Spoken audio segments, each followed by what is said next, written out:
Ladies and gentlemen, today I'm going to be updating you guys on what I think is the best infantry equipment in Rise of Kingdoms, starting from day one and progressing all the way up into the end game with one or two legendary sets of gear. I spent many hours crunching the numbers for this video to really make sure that I give you guys the most accurate and up-to-date information there is for infantry players here in Rise of Kingdoms in 2025. So if you appreciate that, drop a thumbs up on the video and consider subscribing down below. But first, what's going on, guys? Cheers. Now you guys might be wondering, Omniarch, where is this video coming from? Why are you making a random infantry equipment guide in January of 2025? Well, the reason is because it's been a little over 6 months since the last time that we looked at some of the best pieces of gear for infantry, and in the last 6 months we got our hands on William Wallace and Ragnar Prime, which at the time of recording my last video we knew the stats and skills of William Wallace, but I hadn't actually gotten my hands on him yet. And of course Ragnar Prime is a big introduction for infantry, and so today I want to give you guys my updated thoughts and opinions on what the best equipment sets are for infantry players, mainly for open field fighting, but I think you can extrapolate out some useful data for rallying garrisons here as well. So without further ado, let's jump right into the video, and I'm going to start with the entry level gear for infantry players in 2025, and this actually has not changed in years. Here we have the Gatekeeper shield as the weapon, we have the windswept helmet and chest piece, we have Calvin's hands for the gloves, we have one purple piece here which is the Karuak's humility legs, and we have the Scarlet Hounds for the boots. This gives us a nice stat distribution of 21% health, 4.5% defense, and 8.5% attack, plus you're also going to get, I believe, 8% march speed from the 2-piece set bonus for the windswept set. And then of course as you come in here and you special talent these things, your bonuses are going to go up to 28% health,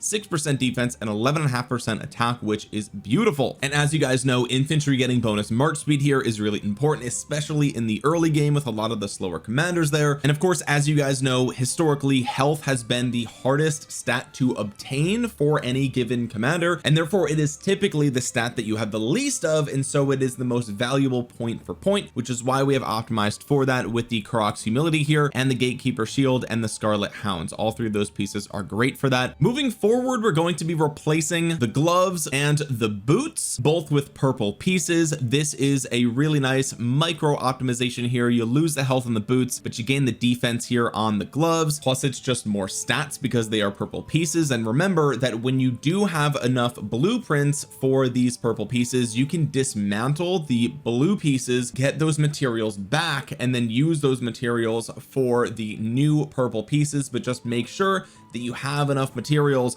to make that craft if you're going to dismantle the previous piece. Now I want to be very clear before we go any farther into the video, do not dismantle legendary pieces, okay, because you do not get the full amount of materials back, which is the luxury of the gray, green, blue, and purple pieces. They can be dismantled whenever you want and you get the full materials back. That is not true for legendary, so please keep that in mind. Here you can see our stat distribution has changed to 6% attack, 21% defense, and 21% health, so very tanky build here. From here, the next set of upgrades is, I would argue, a little bit optional depending on what you're looking for, but that would be replacing the chest and the helmet with the purple pieces for infantry. Now the trade-off here is that you lose a little bit of defense, but you gain way more attack, and you also lose the march speed bonus from the windswept set. So you're going to be a little bit slower, but you're going to hit a lot harder, and you're still going to maintain most of the tankiness. So I would say this is probably a worthy trade-off in the early game, but I'll leave that up to you guys. If you find that your infantry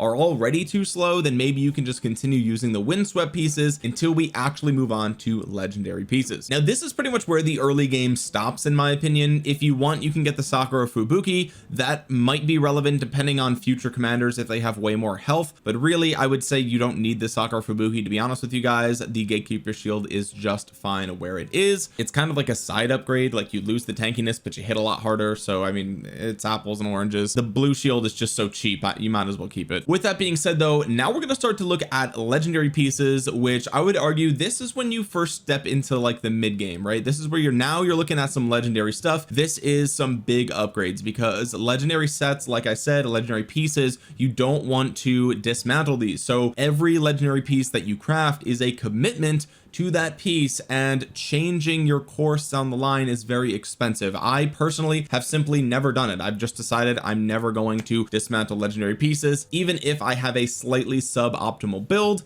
I think it's better to have that than to like lose all my progress on it and start building something else. Like in the long run, you're just going to be more behind if you do that, so keep that in mind. But moving into the mid game, the first legendary piece I'm going to recommend is the Hope Cloak. The reason for this is because the Hope Cloak, eventually you're going to get it for free from the crystal keys. So it's a rare drop, it's very hard to get, but at some point you'll just get it, which is really, really nice. And as you can see, that changes the equipment buffs pretty dramatically. You lose a bit of infantry attack, which is okay, and you get a lot more tankiness with the defense here. Pretty much no matter what direction you go in with your set, we're going to talk about that in a second, but you're probably going to be using the Hope Cloak no matter what. So this is a great choice to start with. And then in my opinion, you have a decision to make, okay? Because for infantry, the road sort of forks at this point, because you can either go for the set that has the best average outcome from a trade perspective, or you can go for a set that is slightly worse from a trade perspective but gives you a lot more march speed. And for me, historically, personally, as a player, I have always opted to go more towards the march speed route, especially for infantry, because historically they haven't been super fast. Now lately, I would say infantry have been very lucky with Alexander the Great still being meta or meta adjacent, so he gives you 30% march speed, which is the fastest in the game from infantry, which is crazy. And also infantry have been blessed by the fact that archers have historically gotten kind of gypped out of march speed in their last few relevant releases. For example, Boudica Prime is only 10% march speed, Zhuge Liang was 0% march speed, Hermann Prime has 15%, but that's nowhere near the 20% that infantry got for Liu Che, or again the 30% on Alexander the Great, or the 20% on William Wallace. Now recently archers have gotten Shajar, which gets you 20% march speed, and also Philip gives them 20% march speed if you use Philip as an archer commander, and so they've gotten a little bit more march speed. But I would say that those two commanders, especially Shajar, aren't as used in the open field by many players, and so it still feels like right now archers are slower. So if you're willing to gamble on the fact that you will not need as much march speed as possible for your infantry moving forward, then you can go for the set that will technically give you the best stat distribution. If you're running 2 infantry armies in the end game, then you just build one of each and then it'll be good to go. That's kind of the route that I've gone, or I've gone a pseudo similar route. I started building my equipment way before leadership stuff, little spoiler there, so we'll talk about that in a second. But let's start with the equipment set that will give you the highest amount of march speed,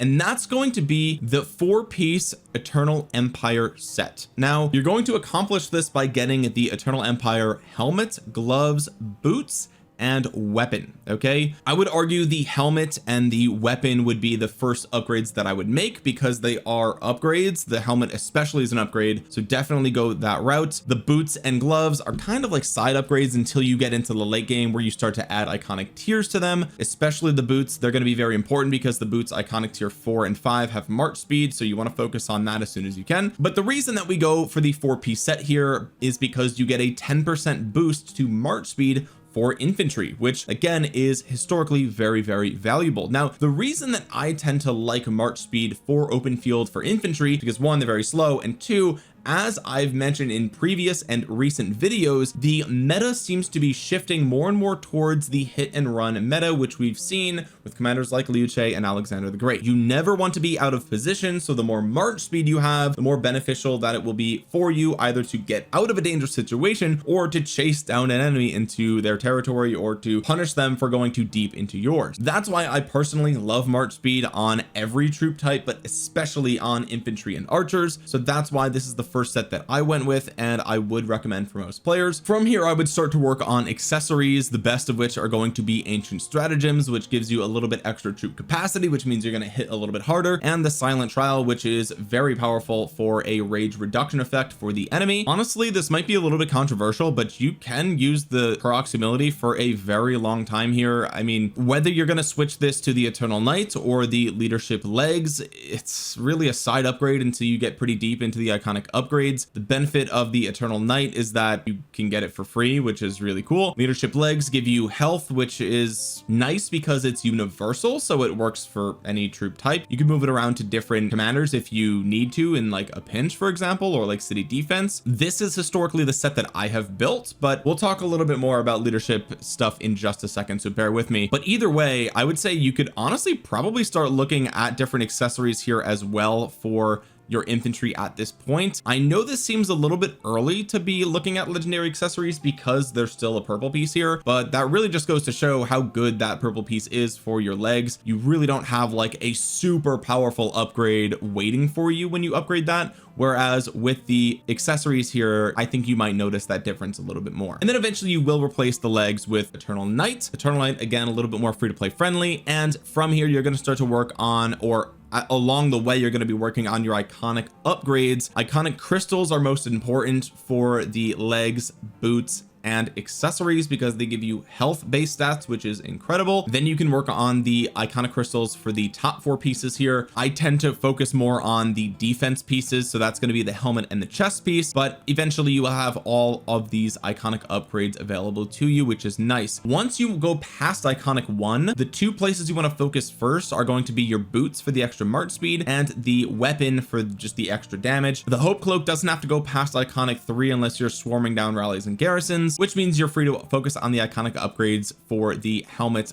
gloves, and legs. A little bit more here, which is nice. And I would say the final iconic upgrades you should do past iconic 1 would be the accessories, strictly because it's just so expensive. It's the most expensive iconic upgrades, and that, I mean, that's just that. So after that, then you're going to go for the special talents on these, which is insane. And maybe along the way you got lucky and got your hands on some of them, but either way, your first set of legendary gear for your infantry is going to look something like this. Now again, I did say that this isn't technically the best in slot equipment for infantry. It just might perform really well for you because you can move in and out of battle a lot faster. With that being said, let's move on to the second set of legendary infantry gear here, which will either be your one and only set if you didn't go for the march speed build that we have here, or if you're just a giga whale and you like to face roll into the crowd, you like to fight until you sad face, and you want the best trades possible when you do that. First of all, prepare your hospitals because there's no set of equipment that will save you from that. But technically, from the testing that I've done over the past few hours, this would be considered the best infantry set for open field fighting, and you could extrapolate that this would probably be the best infantry set for rally and garrison as well, although this video is not made for rally and garrison players, and I am not a rally garrison player myself, so I can't say for sure, but it would make logical sense that you would want something like this because it gives you the best stat distribution. As you can see, the defense is a lot lower here than it was for the previous set,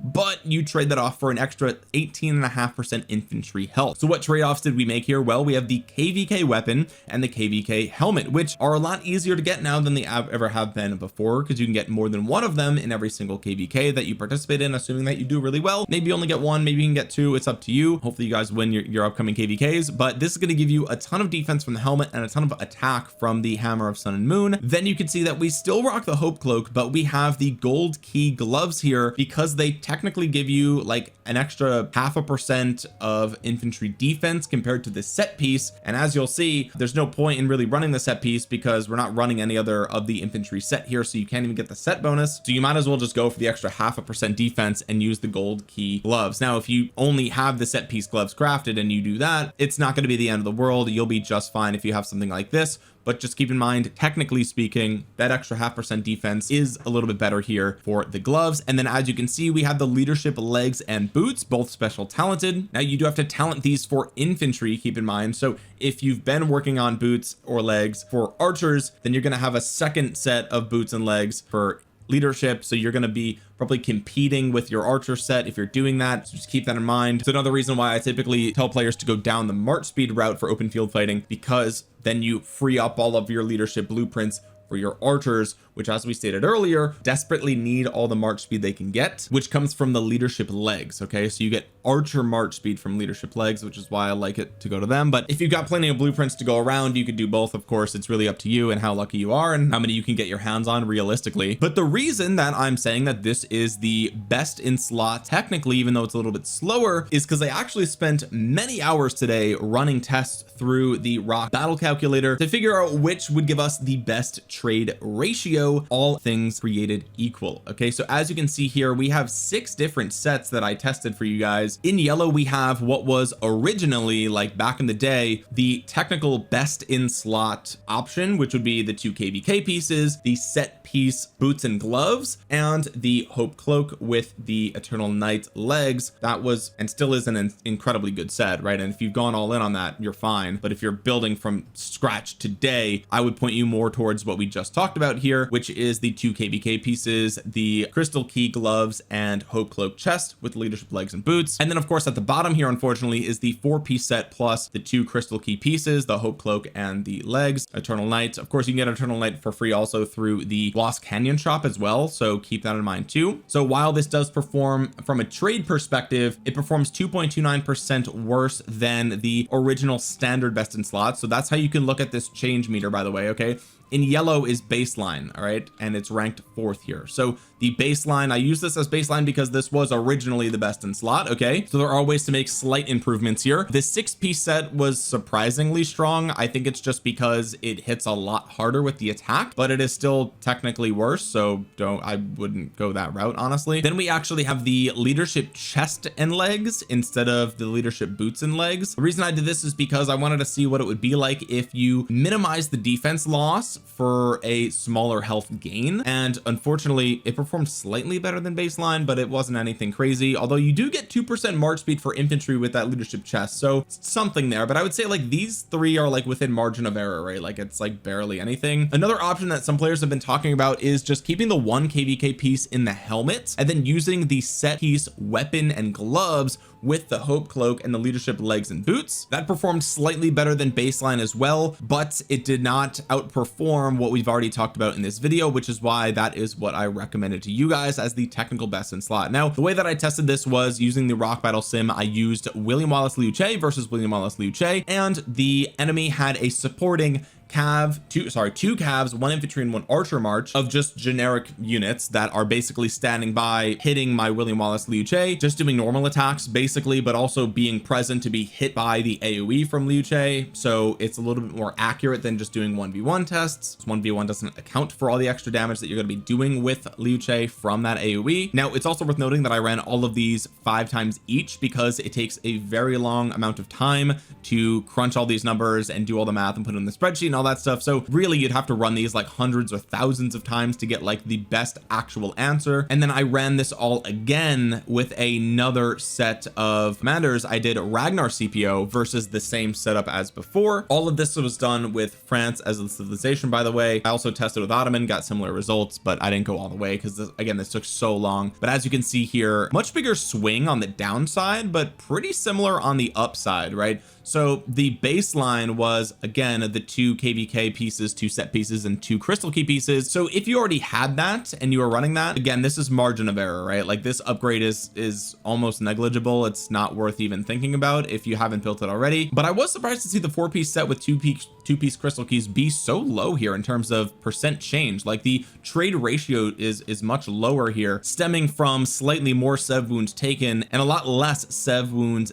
dealt. And that's because you just have less attack and defense, of course, because you're not running the kvk pieces, but you're a lot faster on the battlefield as well. So with both commander pairings, technically the best in slot was what I've recommended here in the video, with the second set that we discussed with the leadership legs and boots, the crystal key gloves and chest with the hope cloak there, and the 2 kvk pieces. But again, is very marginal on a pairing like Ragnar Scipio. And I think that's the key takeaway here, right? Is that even when you perfectly control for all variables and you do these tests in a vacuum, it's such a micro optimization that it's really not worth sweating too much over, especially because we don't know what the future holds for equipment, right? Back in the day, we knew slam dunk what the best set of gear was, and then the leadership set came around and changed it, right? There's no point in dismantling a bunch of stuff just to try to craft the leadership stuff for like a 3% bonus to your trades, and then who knows, a year from now maybe they introduce something else that's new, right? So that's kind of the key takeaway here. A lot of this is really micro optimizations that maybe you only care about if you're a rally garrison leader, but I did just want to update you guys on what my thoughts are of the current best equipment sets for end game infantry players are. This would be the best in terms of trades on average, of course. And again, this is also worth noting, we don't know what the future commanders hold, right? Like the next infantry commanders are on the horizon, probably in like late April is my best guess, not inside information, just my best guess. And if one of those commanders has like 40% infantry health, then like this is probably all going to get upended and we may have to reevaluate all this, because that would change the value of health for infantry. So we'll have to look at this again in a few more months, but as of right now, this is what I'm thinking. And if you want to go the March speed route, this is once again that recommendation. And like I said before, if you're going to run more than one infantry army, you might as well just build one of each of these sets, because a lot of the pieces do not overlap, which means you're not going to be competing for blueprints between your two infantry sets. So that's the beauty of this. Just do one March speed build, one best in slot build, and you're good to go. And really this should go without saying, but the accessories that you use here can be micro optimized as well. Of course, if you're running like Liu Che, for example, with William Wallace, then maybe you want to actually run the Greatest Glory as an accessory here instead of the horn. I think running the horn on William Wallace Liu Che is still fine. I think it's completely fine. Really, all the discussion about whether you need horn or not for Liu Che was mostly specifically for CPO prime primary with Liu Che secondary. I made a whole video talking about that and how the support tree gets more rage, and so really you didn't need the horn very often with that combination. But now that a lot of people are not running CPO prime primary with Liu Che secondary, and instead they're running Liu Che primary with Alex or William Wallace with Liu Che, then if you want to run the horn here, I think that's perfectly fine. There's still going to be a little bit of overraging there occasionally, but it won't be as bad as the CPO prime primary with Liu Che secondary. Again, watch that video I made a long time ago if you want to understand that. But in general, I would say this is still a very solid set of accessories. Now, last but not least, I do feel a little bit obligated to touch on the ring versus war drum debate that's currently going on in the community. It seems like every content creator and their mother has talked about this debate. Okay, me personally, I've looked at all the data. Okay, I didn't run any tests on my own because personally I'm not super sold on it. I'm really not. It seems a little bit gimmicky to me, and it's over reliant on rage engines as a whole. I understand that it's working for some people right now, and I would say that if you wanted to run one war drums in a 5 army lineup, that's totally fine. I think that makes a lot of sense. If you want to push it to 2 drums in a 7 army lineup, then I think you might find some use there as well. But replacing every ring with war drums, you're asking for trouble. I feel like that is such an extremely heavy commitment on sort of a one-trick pony type of scenario, because first of all, if you're a new player, then you need to know that there is a cap to the amount of rage that you can get on any given turn, which means if your entire alliance is running 7 armies deep, all of which have a war drum, there's bound to be overraging happening there, especially with all the rage that you can get in the meta. If you guys didn't know, the rage cap is 220, and any mechanic in the game that reduces rage is calculated after the rage cap has already been met. So for example, we look at Arthur, he has a 100 rage reduction every second for the next 2 seconds whenever it launches a combo attack or deals direct damage. So even if you get your 220 rage that turn, boom, now it's 120. There's nothing you can do about it. Same thing with Philip, for example, he has a 100 rage reduction on his instant proc AoE. By the way, the smite tree also has some built-in rage reduction, and like I've said here before, the next commander release is likely going to be infantry, and if we go down the same route we've been going down, if we get another smite tree commander for infantry, then that's just yet another pair in the field that's going to have extra rage reduction. And not to mention Guan Yu's silence is absolutely devastating. And look, I know Guan Yu's been a little bit pushed out of the meta at this point. I think if you're running 3 infantry, you might still be running Guan, possibly, but that would depend on your access to Philip. However, I will say that, you know, if we by some miracle get some insane double relic on Guan Yu, let's say 15% attack, 25% defense, I mean, I don't know, if mega like hyper raging is the new meta, then welcome back Guan Yu, to be honest with you, if he gets that new relic, to be honest. Like that would be a Giga Chad anti-meta play there, which I think would be really cool, again predicated on the fact that he would need probably another solid relic upgrade. But my point is that we've seen a lot of rage reduction coming out with some of the more recent commanders. The next commander release is likely to have rage reduction, so like, I don't know, going all in on a strategy that, I mean, I guess the idea is to like rage cap every single turn that you're not getting hit by all that BS we just talked about. But also, are you going to dismantle an existing legendary to put war drums in there? No, that's crazy. So again, I'm not super sold. I'm not saying it's not good. Again, if you want to have 1 in a 5 army, I think that's totally fine. If you want 2 in a 7 army, I think you could probably pull it off as well. But straight up replacing every ring for drums, I don't know if I would be comfortable doing that, especially because you're not gonna dismantle your rings, right? Like that just doesn't make any sense. So yeah, that's my current stance on war drums. We'll have to see what the future of the meta holds. Maybe you could make the argument if you're in like a giga chat imperium that like is hyper maxing everything and like really pushing the razor's edge of the meta, then like, okay, maybe that's the only thing that you even could potentially squeeze a little bit of value out of at this point. But if that's the case, then of course this video is not for you. Okay, you if that's you, then you've already unlocked everything in the game. What are you even doing watching this video? Anyway guys, that's gonna do it for today's video. If you appreciate this video, drop a thumbs up on it. It really helps out the channel a ton. It helps get this video out into the YouTube algorithm so other Rise of Kingdoms players might see it. And while you're down there, comment down below your thoughts. What is your current best in slot infantry set look like? Do you like the March speed build or do you prefer the raw stats? Let me know in the comment section below. And while you're down there, consider subscribing to the channel and clicking the bell to be notified the next time I upload a Rise of Kingdoms video. With that being said guys, thank you so much for watching. This has been Omniarch. I will talk to you guys again soon. Peace.